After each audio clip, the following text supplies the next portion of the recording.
So thank you for taking up my invitation to meet. I really appreciate it.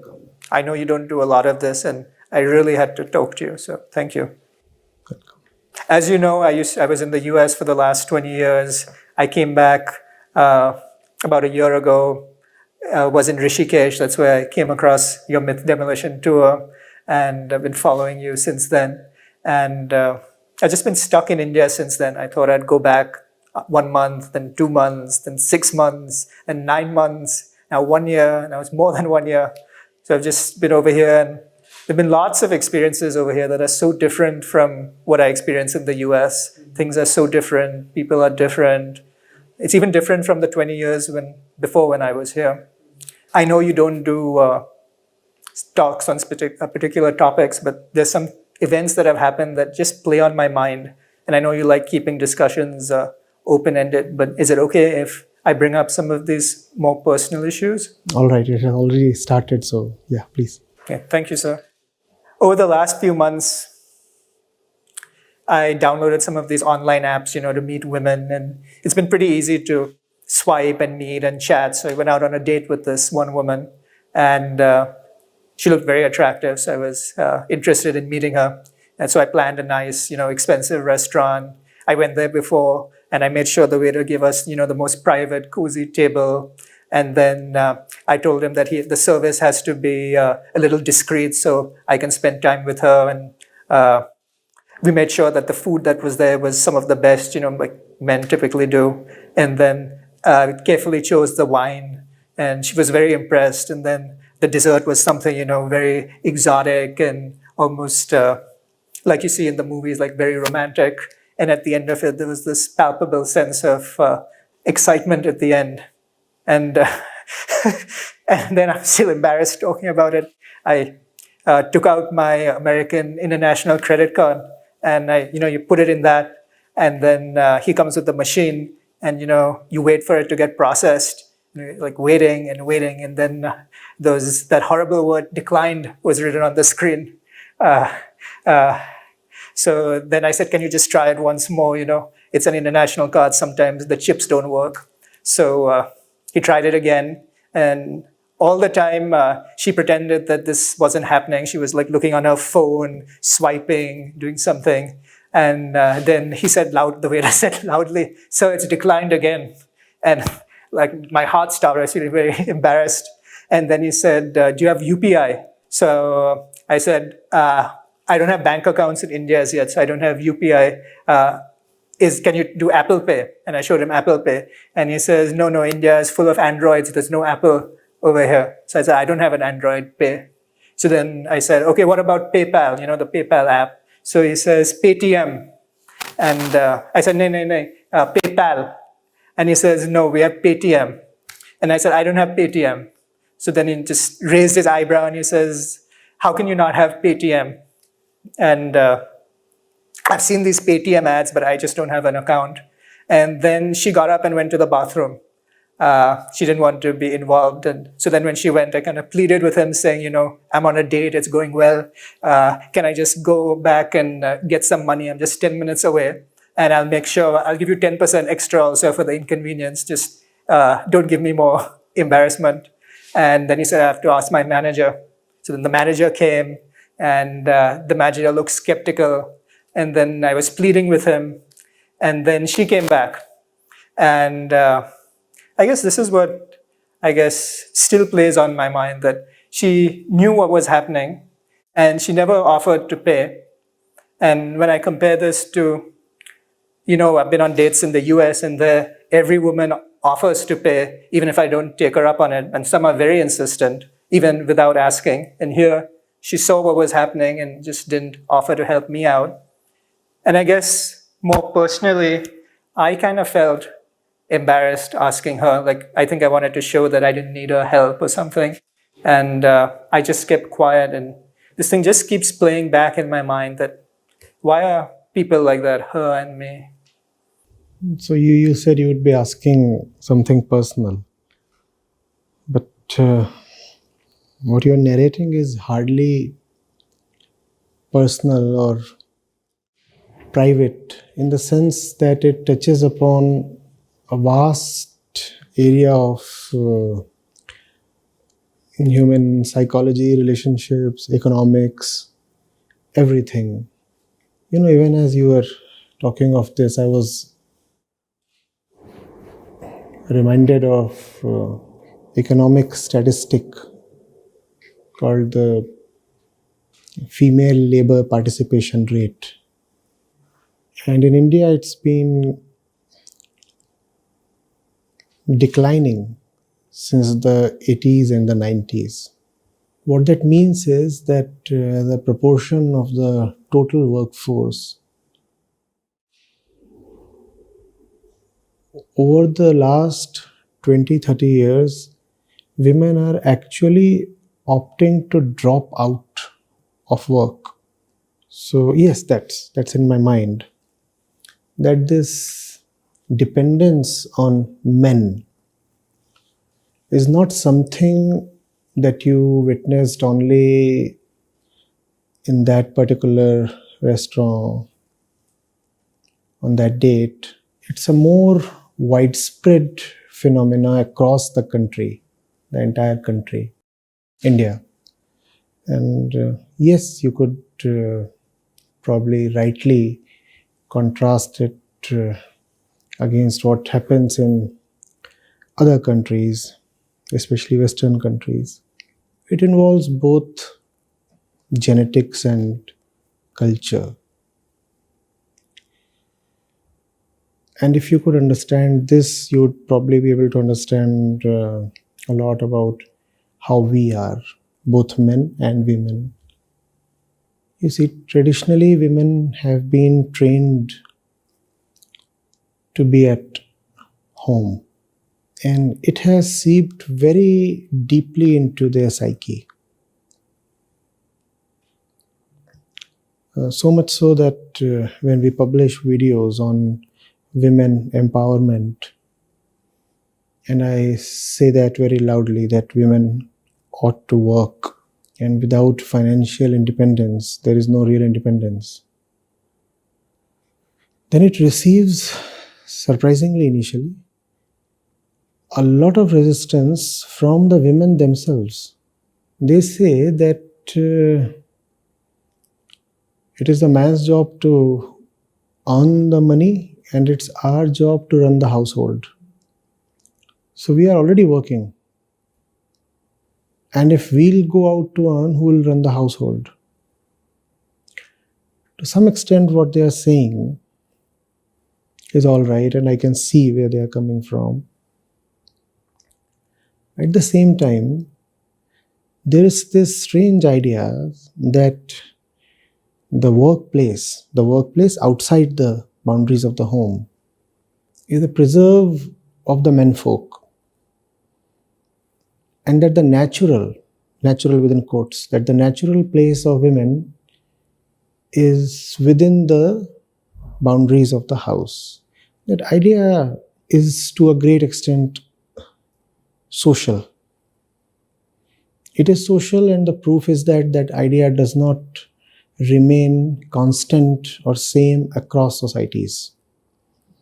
So you have this idea in the Indian society. Even in the Indian society, in some parts, it's more deep-rooted. In the other parts, it's making way for better ideas. And in the Western world, this idea is not that deep-rooted. Though even there Yeah. is an imbalance, an inequity in the labor participation rates. So that's the social part of it. And then there is the biological part.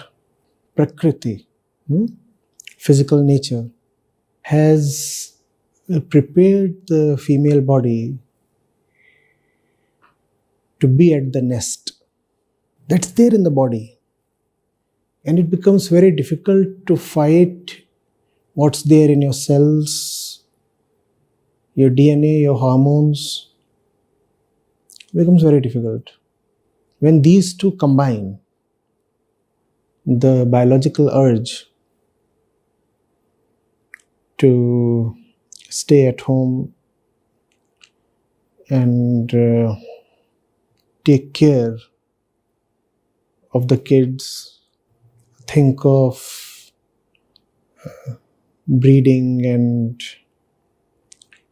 raising offsprings as your first priority, and the social training, then it's quite a potent, viciously potent combination. And one of the results of that combination is what you experienced on that date. But I wonder why it has been playing so much on your mind. You feel disturbed about what the lady did, or you feel disturbed about yourself, or what is it? It's both, actually. The first is the most obvious one, that she knew what was going on. She heard the conversation, and still she was on the phone and went to the bathroom. It's almost like, I'm just putting words, but it sounded like her approach was, it's your problem, not mine. And I guess for me, as I reflect on this, it's, why was I so quiet? Why couldn't I just ask her and say, can you help me out? I'll pay you back. My card got declined. But I was trying to put on this image of, I'm in charge, I'm in control. It's almost like we were both playing to stereotypes in a way. Yes, exactly. See, the conditioning, the forces of conditionings, they cut both ways. So just as women are trained to be homemakers, similarly, men are trained to be the breadwinners and the ones who would bring in the cash. So from your point of view, it might be quite surprising that she didn't offer to pay. But probably from where she was looking at it, it was quite natural that you, being the man, would take care of the payment. But it's interesting because you too, as a man, were probably equally strongly conditioned. No? Had you been there with a male friend, you probably wouldn't have hesitated to ask the other to pay up. Maybe you could have said that later on. I'll settle it with you. Right now, it's an obvious thing. My card has been declined and the UPI doesn't work. So you pay up. You must reflect on why you were so hesitant in straight away asking her to pay up. So there is the force of conditioning, and then there are also the motives that the typical man, Indian or American, almost secretly cultivates while taking somebody out. You don't want to look vulnerable. You don't want to come across as someone who needs help. And something within you tells you, if I take help from a woman, I would probably be less of a man. And if I'm less of a man, how am I going to proceed with her as per my intentions? So just as you desist from asking her to pay, similarly, she desists from offering to pay up. And it's a bad game, It's a bad game because the two parties are playing pre-scripted roles. You are not you. You are the one manufactured by your body and trained by your society. And so is she. A physical product of her bodily design and a mental product of social training. And if two such persons are meeting each other, is there really an individual meeting another individual? I suppose when you meet the other gender like this, you want it to be interesting. And the word love too starts coming into the picture, right? Now, can there be love when there is no individual agency in the first place? She is playing a role. You two are playing a role. And if the two of you are just playing roles, how is love possible? In the sense that can a conditioned being really have the free will to love? Take it to an extreme. A purely conditioned being is called a machine. Can a machine love? So, to this extent, that your friend did not offer to pay up, it is merely, something that you can just regret. You could say it would have been better had she acted in a wiser and less conditioned way. But from being just not beautiful, it becomes totally scary when you think that this is how most men and most women relate to each other in very, very preordained ways. So the script unfolds. In a restaurant, the script unfolds. In a temple, the script unfolds. In the wedding, the script unfolds. When you're meeting, and it's a script unfolding your entire life, right? If this one particular incident that would have lasted no more than 10 minutes, 10 minutes, it felt like ages. It felt like ages. So if those 10 minutes felt like ages, how would an entire lifetime of such a relationship feel? And that's the horrible part of it, you see.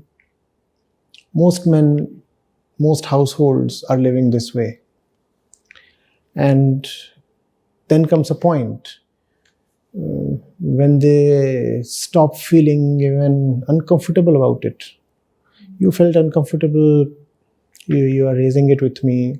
Then comes a point you say, but this is how things are. You say this is the natural order of things. Very few of us are left to realize that it is not the natural order of things. It is the distorted order of things. We have distorted ourselves to an extent that the pure, natural self is just totally obfuscated.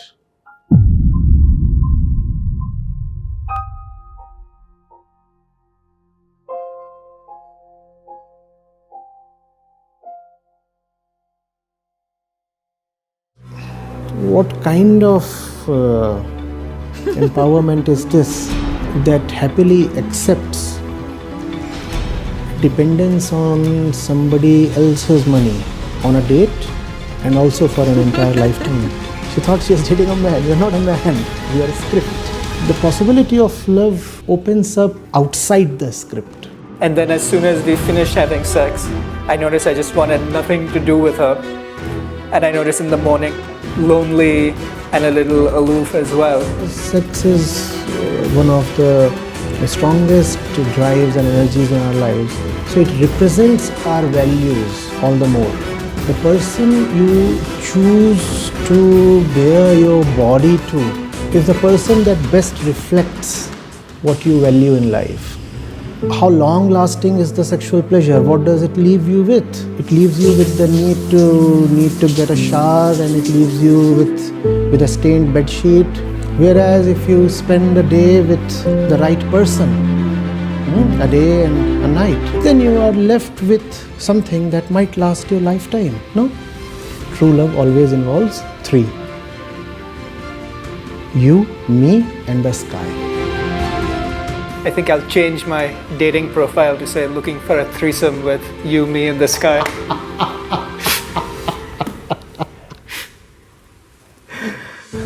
You're using your your degree, your pomp, your money, almost to buy sex that night. You're using a human being's body, a woman's body, to satiate your lust. And now you're using me. Love sounds like fun. This sounds like work. If marriage is another name for long-term commitment, what exactly have you seen there worth committing yourself to? And then, so that we may not be ashamed of what we have done, we say marriages are made in heaven.